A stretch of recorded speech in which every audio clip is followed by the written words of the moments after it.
Hello, welcome to SquishiVision. I just watched the first two episodes of Star Trek Prodigy Season 2, the long-awaited continuation of the animated series. How I'm probably going to end up doing this is I'm going to probably try and watch as best I can 2 episodes a day. Or with any luck, we'll get this done within 10 days. Maybe I'll do 2 over a weekend or whatever, but I've got some plans this weekend, so maybe not, I don't know. They're half an hour long each episode, so it's unlikely I'm going to really have a chance to binge them. You never know, maybe I'll get like 3 in a go. Maybe if I do like 3 in a go or whatever. But there's 20 to go through, so it'll take us at least 2 weeks to get through these episodes, so hopefully you can bear with me with this. But yeah, so Star Trek, when did Prodigy actually come out? I'm trying to remember now.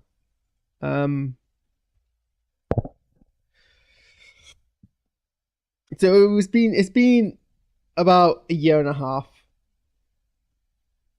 basically a year and 7 months, because it came out in December. I published it in 2022, so it's been like a whole more than a year. It's been quite a big gap. Which I don't think does this season any favor. So obviously, if you don't know the story and if you're watching this, you probably do.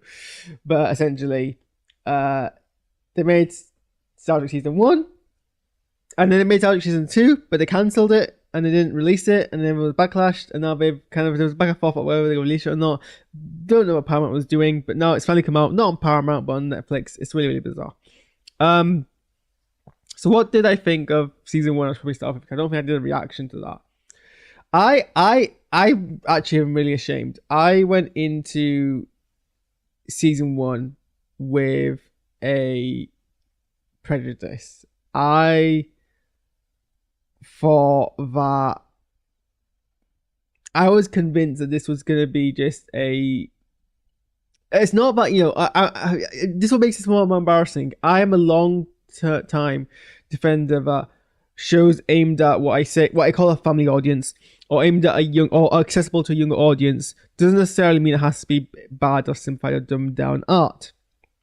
So it bothers me people are like, oh, this is a children's show, this is a children's cartoon, this is a children's film. I'm like, no, it's aimed at younger audience, it's accessible to younger audience, but it's still it should still be applicable to everyone, because everyone should be able to enjoy it. And if it's only enjoyable by a younger audience, it's dumbing down to them. Despite that, I was under the impression, I don't know why, I was like, oh, maybe it was a heavy Nickelodeon branding that made me think Nickelodeon was going to have a heavy hand in it. And I was like, oh, this could be like a basic Nickelodeon cutesy little show with a Star Trek kind of IP slapped on it like a skin, without any of the meat being Star Trek. And how wrong was I? I watched the show, and it is perhaps one of the most potently to the core Star Trek. It is Starfleet to the core. And it was really interesting perspective, because by basically telling a Star Trek story with protagonists, most of whom, I think, apart from the Tellarite, most of whom are brand new species who aren't Federation species. Obviously, you have Jacob as a Tellarite, who is one of the founding species, but apart from, obviously, they're somehow they were aware of this. Exploring Starfleet from a fresh brand eyes is a fantastic idea, because it means that if you're a child whose entry to Star Trek is this show, you get all of the principles of Star Trek explained to you from scratch, but you're not alienating an existing audience, because it makes sense these characters are linked for the first time. It's a kind of a nice little refresh into the ethos of Star Trek, and the ethos of Starfleet. And there was these beautiful scenes of them learning what Starfleet's about, the core, the aspect of working together, of working to help a society out, to put a society first, all those brilliant socialist values. It was that, and then it got better. It became its own narrative. It became its own. I mean, there was obviously some very simplified plots, stuff which is like clearly made for, like, accessible humor. Like, it's not an adult show by any means, but it is very much like a show accessible for kids. But it didn't lose any of that heart. It was a really compelling story. It got dark at times as well. There were some genuinely dark moments, especially with Gwendella and her family, and the villain was quite, you know, the villains like were intimidating. So I was and you know, it brought back characters from Voyager in very respectful ways which are consistent with their story. You know, you've got we see Jamie as an admiral, acting very much like an older version of Jamie we expect from the show. And we get more characters in here, and yeah, it was Star Trek. So that was my kind of takeaway from season 1. Season 2 is up to a rough start, and I don't think, and to be fair, so was season 1. And like I said, season 1, it took a while for it to really grow on me. But it was a bold start to the show, to be honest. I think it was maybe episode 2, episode 3, where it really grew on me. So I'm still giving this time. But what was I trying to say? I think one of the things which is acting against this show is the time gap between season 1 and season 2. Just from us as an audience, we've already kind of not moved on, but it's been that long that I've kind of not forgotten, but I've kind of like disconnected from these characters. And it's clear that this show isn't meant to be watched with that gap in mind. So you're meant to go into these episodes already familiar with these characters, and I already know who they are, but you know, their characters are very limited to this show. I'm explaining about it. Let me restart. Obviously, I watched the show. I got very attached to characters. I mean, it's a year and a half, and I've kind of moved on. And I haven't forgotten my characters, but I've kind of disconnected from them. And more than the show should expect you to, because it wasn't meant to be this delay of more than a year. So wherever a show, you know, typically if you have a delay so long, you would probably be introduced to characters a bit. The show doesn't do that because it doesn't expect you to have that giant gap. So a lot of the kind of minutiae of the characters I've kind of disconnected from. I'm gonna have to relearn, and that's kind of makes it rough. I think also the animation and the part of it seems rushed. I don't know if that's a prejudice, or if by the nature of the production behind the show, they weren't able to do multiple drafts. I mean, they finished making it, and they finished writing it, and they finished making most of it when it got cancelled. So it feels like they didn't really do any like kind of second or third passes. Maybe they did, but like some of the animation seems a bit more rougher than I remember season 1 being. Just elements like that. It was great to get Rob Picardo back as the Doctor. One of my favorite characters in Star Trek is the Doctor by so far. And he's not an actor who I would expect to kind of like just phone it in their performance. There was something a bit wooden, or like there was something a bit off. I don't know if that's just his age and I'm not used to it. Maybe I think most of it is actually that a lot of Rob Picardo's portrayal as a Doctor comes from the nuance of his body language. I think he acts a lot through his face, a lot through how he holds himself, a lot through his demeanor, in a way which isn't necessarily reflected by this episode's. It's not really reflected by this episode's by the animation. Sorry, I'm sorry. It's. I'm exhausted from the weekend. It's 20 to midnight. I'm gonna go see if I finish this. I'm trying to get my thoughts out before that. A lot of Rob Picardo's performance in Voyager has a lot to do with his physical acting, which obviously doesn't translate directly through here.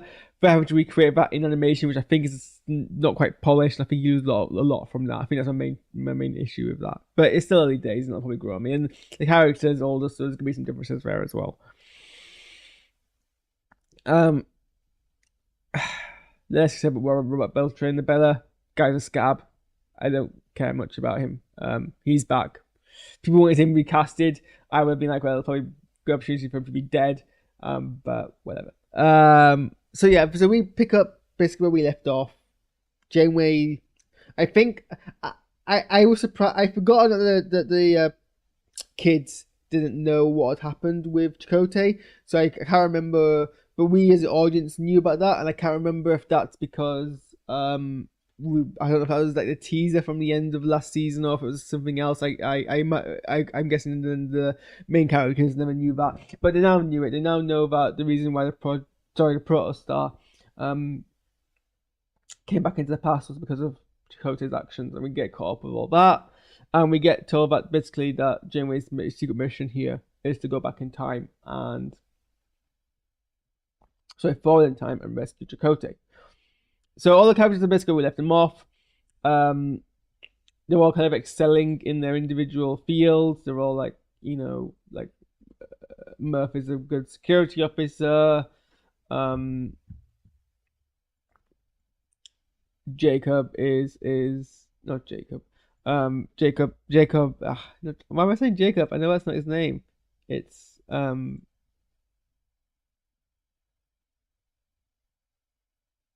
Jacom. I don't know why my mind is blanking there. Jacom is being a very good engineer. Zero is still connecting, still trying to work out where their place is in society as non-corporeal. And Dal, well, is being Dal. It's kind of where we left them off, picking straight from that. They are one of the cadets who get promoted onto the mission for Janeway to go get Chakotay. Part of me is wondering if Janeway invited them onto the ship because she knew that their protagonist status, I've got no way of putting it, it's very meta, that they would cause trouble, that would inevitably would save the day. It kind of seems like the thing Janeway would do would be to invite a bunch of people she knows are like those rash younger officer types to come along and fix the day. I don't think that's inherent in the text, but it's a cute thought, isn't it? So Darwell's a bit kind of questioning whether they made the right choice in coming and joining Starfleet because they're still very much in love with the whole ethos that they were. It's actually interesting because it's very much something that I can find relatable. The idea of that you were given this opportunity because you were so independent and you were able to basically run your own ship, but now that you've got what you wanted, you are just having to go and redo all the steps from scratch. And I can appreciate how frustrating that is because it's something I've had to do in my own life, and so I can relate a lot to Dal here. In feeling frustrated that he's now got to basically prove himself again that he can be an officer when he was basically the captain of a ship. He's got to basically now be a cadet. Not even a cadet, a warrant officer, which apparently somehow in Starfleet is pre-cadet. I don't know how that quite works.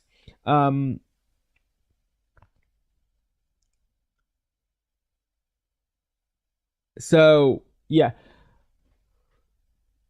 he's struggling with that. Everyone else is kind of taking to their new roles. Most of all, it's Rock, who doesn't want to get into trouble, is happy where they are, wants to kind of stay out of trouble and just become a very good science officer.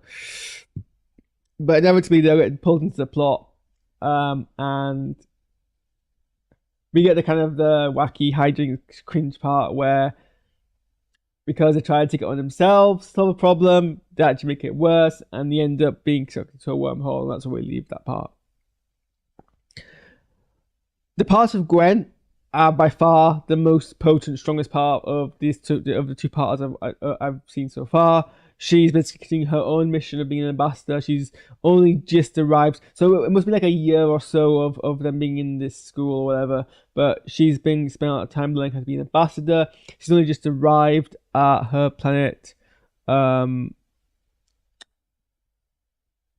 she's even been born to try and convince them not to do a civil war. But unfortunately, Jamila Jamal's character of Ascensia has arrived there first and has basically already poisoned them against Gwen. So Gwen has to go on the run. Tragically, we get that moment where the shuttle pilot gets killed because they're spared to have us to the plot, and that's they'll be the rescue, so they get killed quite tragically. And Gwen connects and is able to locate her father, John Noble's diviner, before he becomes the diviner, and is able to prove that she is his daughter, and he is more than willing to help her. And it's such a dynamic because obviously, like he's nowhere near the person he's going to be who is in season 1. He doesn't even know he's going to have a daughter. He's never evil, like not evil. He's not an idealistic mastermind schemer. He's just an astronomer. And you don't really know, he's a completely different person, so you don't really know how he's going to react, which I think is the most kind of frightening thing. But he seems at this point to be on her side, and as is often the case in Star Trek, there is some kind of ritual, competition, or combat that one has to do to prove themselves in order to basically reestablish their standing in society, and that seems to be Gwen's thing. But Gwen reconnecting with her society 20 years before she's even been part of it is and going counter to the function that she was groomed to be. She was groomed to be a savior of her society by destroying the Federation, and now she's trying to be the savior of society by embracing the Federation values, and that's such an interesting concept. I'm excited to see where it goes. Okay, I've been speaking about a lot and very fast, so I've done this review in 16 minutes, but that's fine for what's essentially an hour of TV. Hopefully, tomorrow I don't have any plans, so hopefully I'll get home early, and maybe we can fit in 4 episodes so I can, catch up a bit more. But thanks for tuning in. I'm probably going to go to bed because I've had an exhausting weekend and I need to sleep. And I will catch you all hopefully tomorrow. Yeah, see you guys.